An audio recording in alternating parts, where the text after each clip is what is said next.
Hey everyone, welcome back to the channel. It's probably been a month or so since I filmed my last video. I've actually tried to do 2 videos and it just didn't work out. One I forgot to put the sound on, and another one I just, the 2 logs I was milling up for a job was, they were kind of rotten, so I didn't get much out of it, and people were visiting in and out and it just didn't jive. But we've been pretty busy trying to get the woodworking shop going and just odds and ends and cutting down trees, and I've still been battling a little bit with my blood pressure and that, and I may go take you up to that 42-inch oak tree that I told you about, that I cut down about 3 weeks ago.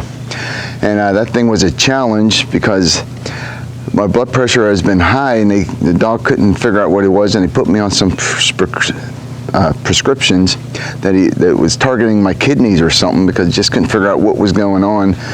And well, he pinpointed it, but the medicine was then bringing my blood pressure too low. And at one time we were doing a job where I cut some a red oak beam and a white oak beam for an archway here, and by the end of the job I was so winded and so tired I couldn't even lift my arms up, and I went home and lay down and I took my blood pressure, and it was at 87/53, you know, and that was extremely low. And then as I was doing this 42-inch oak tree with the 3120 XP Husqvarna, the biggest chainsaw that Husqvarna has, and we had a 42-inch bar on it. That thing is a challenge for someone who's in great shape, and actually, I had to do a plunge cut with it, and even doing the plunge cut all the way through, the 42-inch bar didn't even make it. And after I finally got that thing cut down and it fell perfectly where I needed it to fall,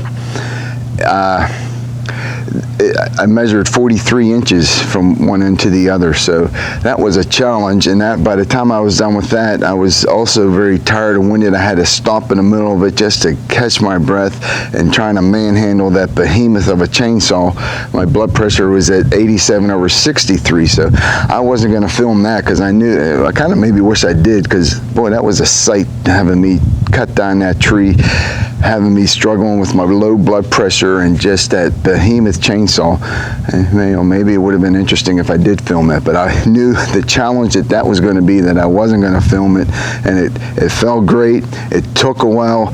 Even after coming all the way through with the plunge cut, it still wasn't falling, but I had the wedges perfect and everything. And then finally when it let loose, I had to go on the underside of it instead of the top side, which would have been safer, but there was this huge branch above me that had me so nervous. I felt safer on the bottom side, and that was the perfect side, because that big branch took it started falling south, and that branch took it east, and you know, southeast was the best place for that tree to fall. So that was a challenge, but we got that 43-inch red oak down, and right before I did that, there was a 24-inch hickory that was also a challenge. So I was very winded that day, but just haven't had really time to try to film, but hopefully we can get back in the game here. Dave Boyd's coming again this week. This is it's Monday morning, the day after daylight savings. I have no clue the date, 6th, 7th, 8th, I don't even know. It's just been a blur. I've worked all weekend, and I don't really like working on Sunday, but sometimes you don't have a choice. But anyways, but Dave Boyd's coming on Thursday. Today's Monday, and he's going to be filming for Norwood, and so that's going to be interesting. But hopefully we can get some more filming going on for the rest of this year. We've been working in the woodworking shop of trying to get some things ready for the season, and our flattening table, we had an issue with our rider sled, or a rider, or Milwaukee rider, but just, you know, things break down. But once that gets back in order, but I may take you in there. But you know, behind me on Saturday, I got this load of cedar with our log arch in our truck, and you know, there's some decent, it's some quality cedar. They're not overly huge, but they're solid. Doesn't look like any rot. There's 9 logs, and 6 of them are 18-foot long. You know, the butt ends are a little wider.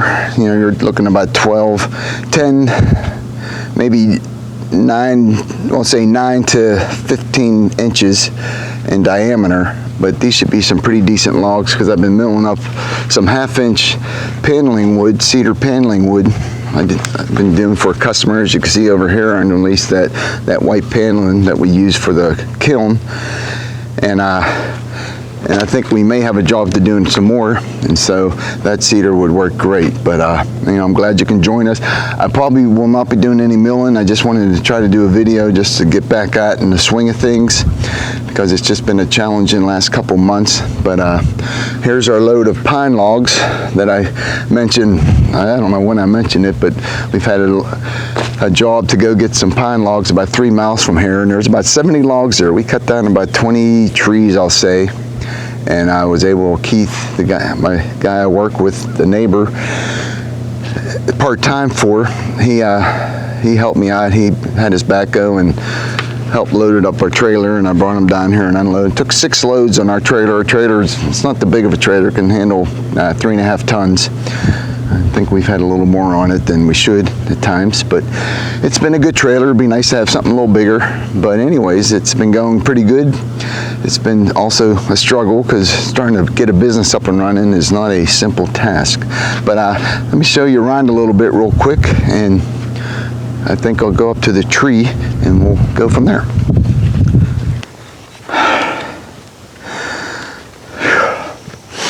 All right, here I'm at the location of this red oak. As you can see, this thing's, I guess from the wide end, it's at least 43 inches in diameter. Here's the huge branch that was concerning me. And I don't know if the camera does it justice, but that thing's got to be, 38, 40 inches or something. 38 inches, I'm not sure. I forgot my tape measure. I'm always forgetting my tape measure. This thing was a pretty big tree. It took down another tree, another old red oak, which gave me some firewood. There's it on the stump. I was able to save these 2 dogwoods that was right by it. And I was on the back side where I finally made the final cut, where I still had the hinge wood right here, which was good because it took the tree to the right, and because I did not want it to go anywhere over here or that way. And when this thing was hard to, because it leaned towards, I'll say, the southwest, which is my finger, which is over there. But with that huge branch, which was leaning east, it was hard to know exactly how this thing was going to balance that. But as you can see, it sort of fell perpendicular to the stump. But I was able to get between these 2 dogwoods and then around to be able to knock it down. And I maybe should have filmed it, but I knew how challenged I was with my health, and that chainsaw, that thing is hard to handle. It's just so top heavy with the 42-inch bar, and the chainsaw's heavy enough. But anyways, and it was hard because I had to do the plunge cut on both sides and try to guess, and so where it was at and trying to keep that thing level. But anyways, it was able to get it. I don't know how we're gonna mill or what we're gonna do with this. This thing it's too big for the sawmill. It's too big for our sawmill, and that's going to be a lot of weight. And Keith's backhoe can handle, we'll say, 2,400 pounds, 25, and he has a skid loader that, if it gets fixed, can maybe handle a little bit more. And there's always a thought with the Husqvarna we could chainsaw mill it, but I'm not sure. I just wanted to get it done and even work with the rest of the tree. I'm up in here. Seeing if I could see if it's somewhere up in here, maybe about 40 yards. I cut down about a 24-inch hickory tree, about 40 yards up there. I can't really see it from here. And I did that tree before I did this one. But this is going to be a challenge of figuring out what to do with this tree. And I guess I'll keep you updated And so for right now, we'll go to the woodworking shop. Okay, here's the last stop for today, our woodworking shop. Like I said, this building is a piece of work. The roof leaks, the floor's wavy, the foundations, it's just an old building that has room. You got to be careful where you walk, but it's big enough to hold our flattening table here. We're a little messy, been working, and as you can see, there's no router because our router is in repair. Try to say that 10 times fast. But I have an ash slab that I've been working on, and where the router just sort of quit working. I got the other side flattened. I just need to flatten that side. But here's our woodworking shop. Here's my blade sharpening, what do you call it, station. Turn the light on. This one sharpens the blades, and this is a tooth setter. And as I mentioned, we just got the tooth setter.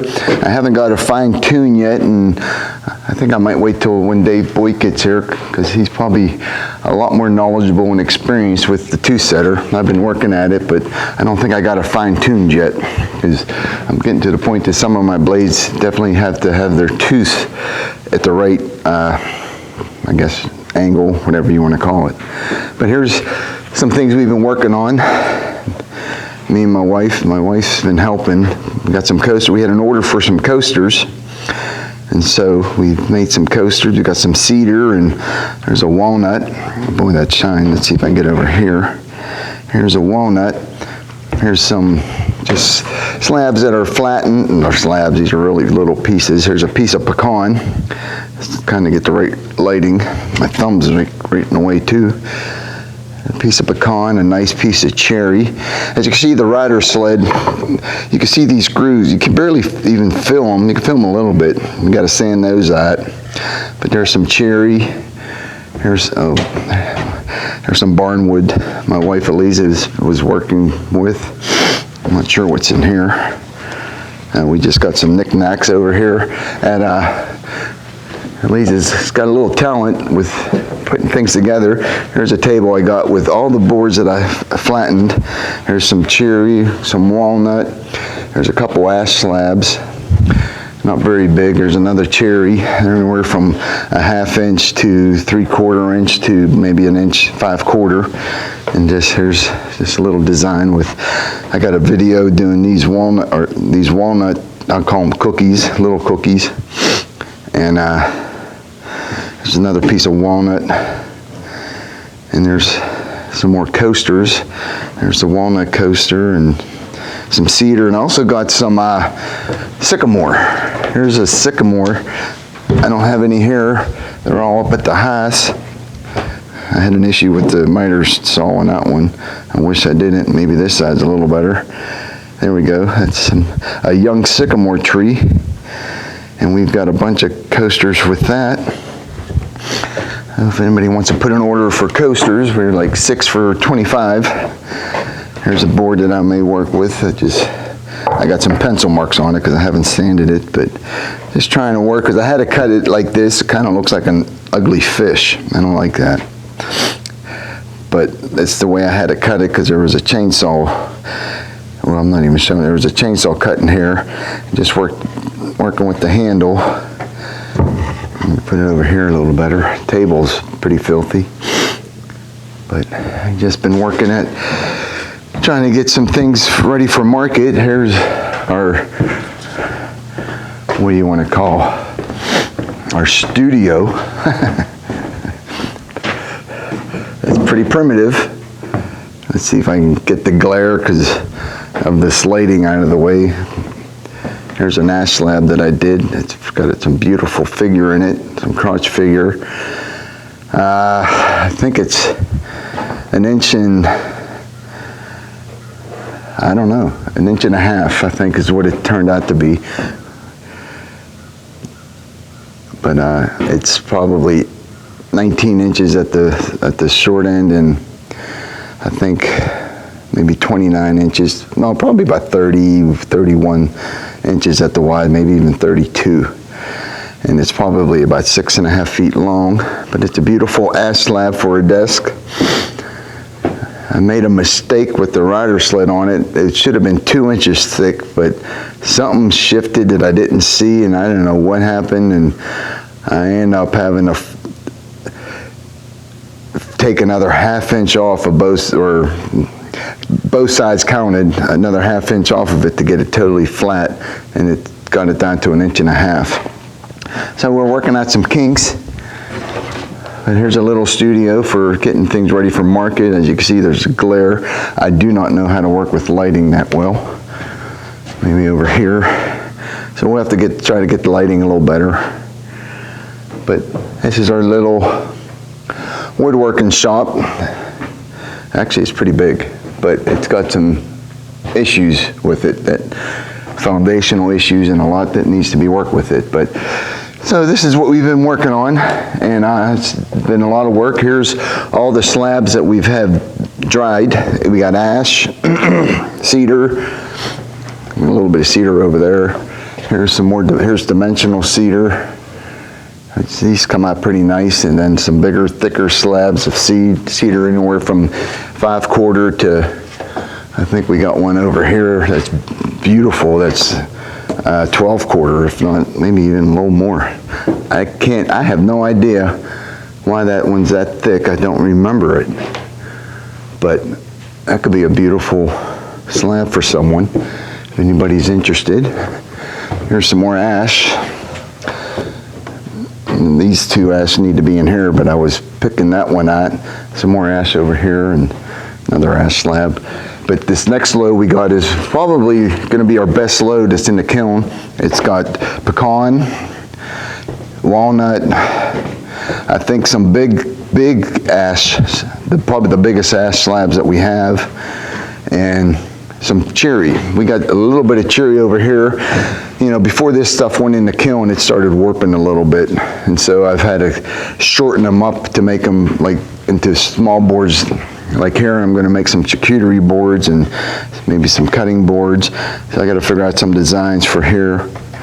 But there's a lot going on. So hopefully I can get to the time where I can do some more filming. We'll definitely be doing some more milling. I'm not sure this weekday Boyd's coming on Thursday, and today's Monday, but I'm glad you can join us. And you know, I hope you all have a wonderful and blessed day.